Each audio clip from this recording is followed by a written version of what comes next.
Danas ćemo, moji dragi gledatelji, govoriti o jednom najopasnijih vrsta raka danas u svijetu. On se naziva rak gušterače. U današnjoj emisiji ćemo govoriti što je rak gušterače, kako se rak gušterače na potpuno prirodan način prepoznaje i onda ćemo govoriti o prirodnim lijekovima koji mogu ovu situaciju sprečavati na potpuno izvanredan način.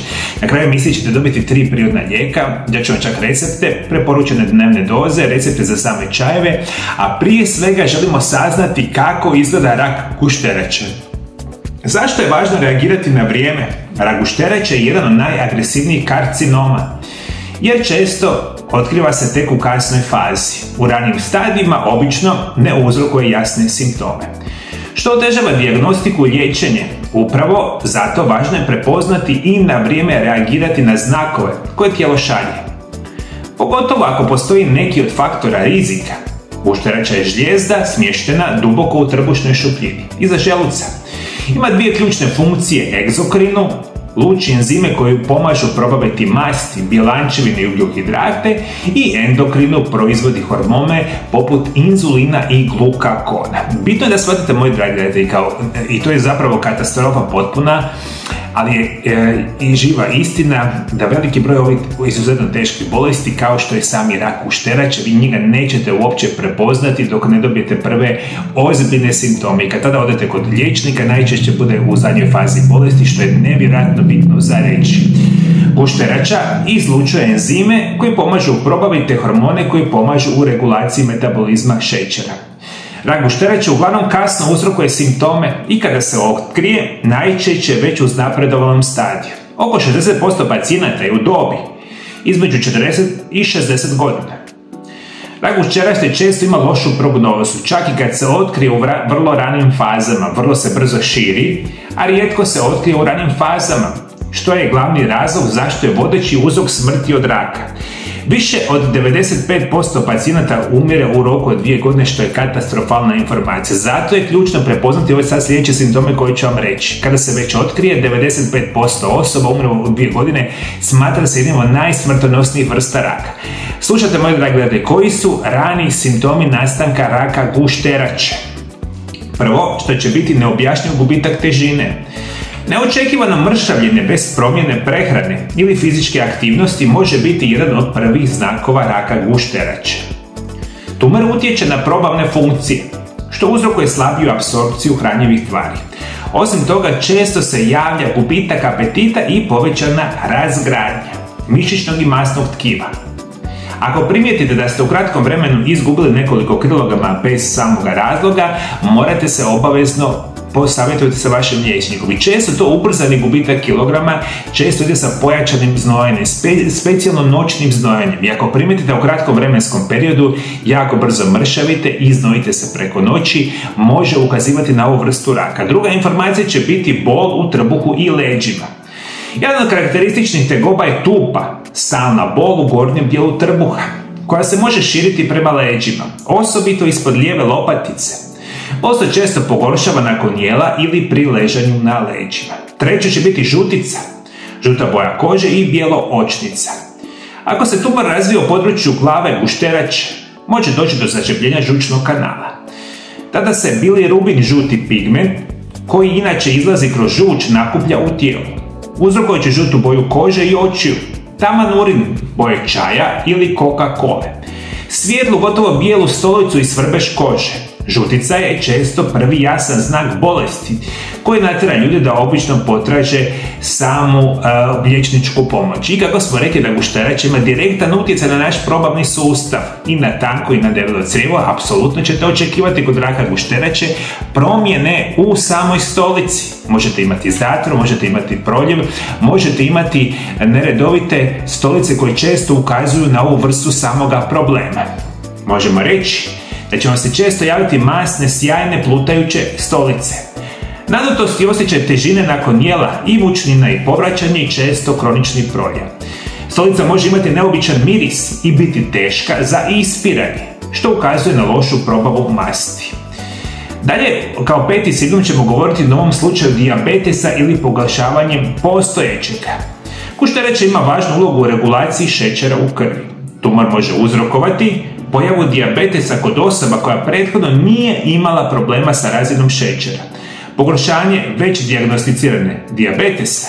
Isto tako, ovaj simptom je posebno značajan kod osoba nakon 50. godine iz samoga života. I to je ono kada super iznenada dobije osoba dijabetes i često bude uzrokovana sa lošom funkcijom gušterače i nažalost kod ovih osoba često se dijagnosticira rak gušterače. O tom vodite računa kao jedan jako interesantan simptom rakave gušterače. Isto tako ćete govoriti o samome brzom osjećaju sitosti ili nadutosti. Osjećaj sitosti nakon vrlo male količine hrane može biti znak da tumor pritišće želudac ili druge dijelove probavnog sustava, često praćen nelagodom i nadutošću. I kao 7. simptom ćemo reći stalni umor i iscrpljenost.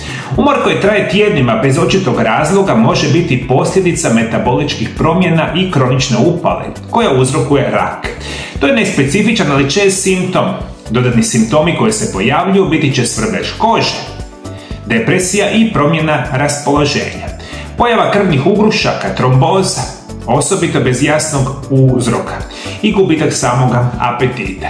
I ovo su, moji dragi gledatelji, česti ili glavni simptomi raka gušterače. Bilo što da od ovoga primijetite, naravno da bi trebali čim je prije moguće otići kod vašeg liječnika, zatražiti dijagnostičke pretrage i onda vidjeti da li ćete potvrditi ili opovrgnuti ovakvu vrstu dijagnoze. No, čemu morate voditi računa? Najčešći faktori rizika za oboljevanje od raka gušterače su životna doba, pušenje, prehrana bogata mastima, prehrana koja je siromašna vlaknima, debljina i smanjena fizička aktivnost, te povijest bolesti koja uključuje pankreatitis, dijabetes i cirozu jetre.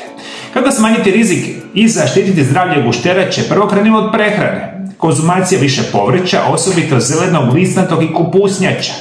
Smanjite unos prerađenog mesa, šećera i rafiniranih ugljikohidrata. Uključite zdrave masti poput onog iz maslinovog ulja, orešastih plodova i avokada. Generalno, i o tome sam puno puta pričao na ovome kanalu, počnite prakticirati nešto što se naziva isprekidani post, koji je najzdraviji režim prehrane na svijetu. Ako ne znate što je zapravo isprekidani post, možete ga kupiti u mojoj knjizi koja se naziva Isprekidani post, tajna zdravlja i dugovječnosti. I kada naučite prakticirati isprekidani post i kada znate koje su namirnice loše, koje su dobre, onda ćete na tu situaciju značajno poboljšati. Isto tako vodite računa, morate prestati pušiti i konzumirati alkohol, jer i pušenje i alkohol uzrokuju rak gušterače, a kao što sam malo prije napomenuo, kada se otkrije 95% osoba nažalost umire u samom 2 godine, što je nevjerojatno bitno za reći. Ono što moramo reći: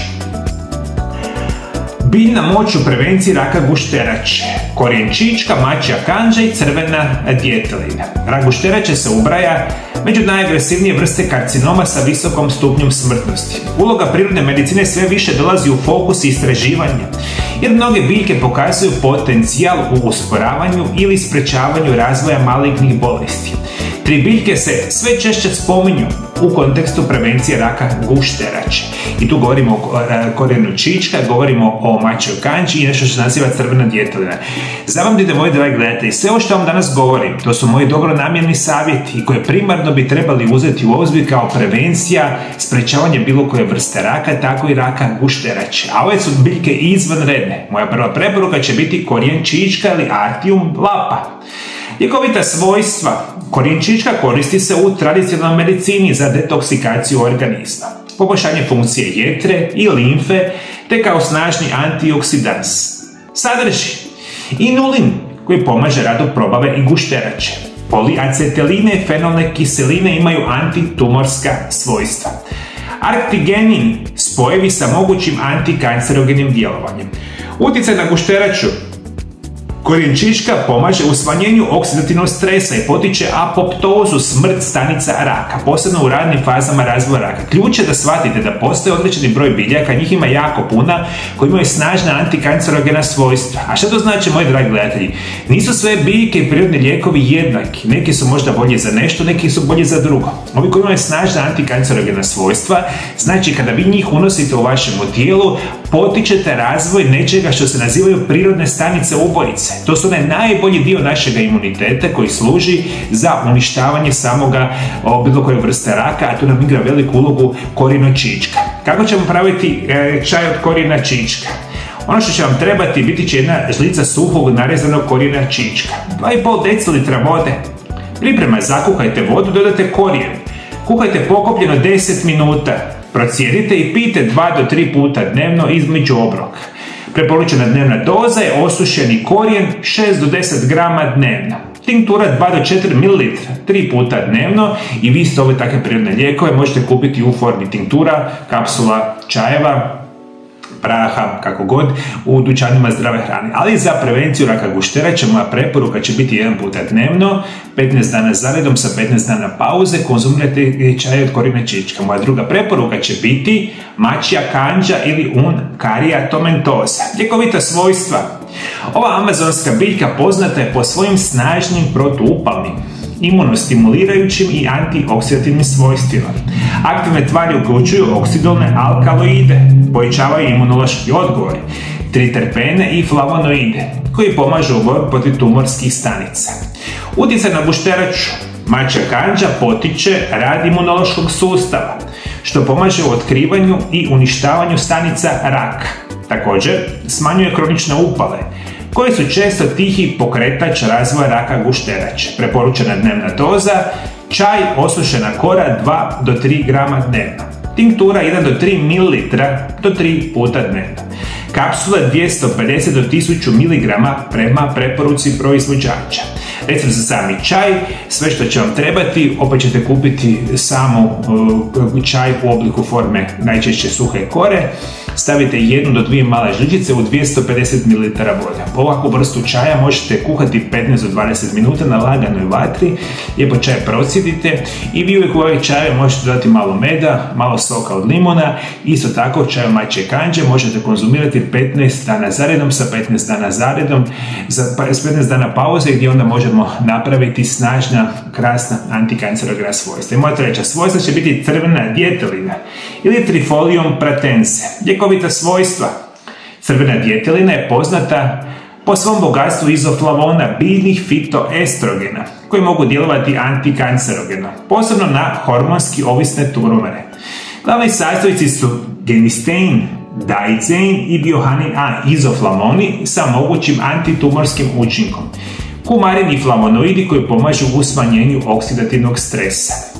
Utjecaj na gušteraču. Crvena djetelina doprinosi antioksidativnoj zaštiti stanica, regulaciji hormona i smanjenju upalnih procesa, koji mogu potaknuti nastanak karcinoma. Također se ispituje njezin učinak na inhibiciju ili angiogenezu, stvaranje krvnih žila koje hrane tumore. Preporučena dnevna doza, osušeni cvjetovi čaj 3 do 6 grama dnevno. Tinktura 2 do 4 ml 2 puta dnevno, a kapsule sa ekstraktom egzoflavona najčešće se koriste od 40 do 80 mg dnevno. Kada uzimate ovakve prirodne lijekove u formi dodataka prehrane, to vam sve mora pisati na kutijama onih proizvođača koje kupite. I ovo su moje 3 biljke za koje se smatraju jednim od najboljih biljaka na svijetu, koji imaju najsnažnija antikancerogena svojstva, a danas specijalno govorimo o samome raku gušterače.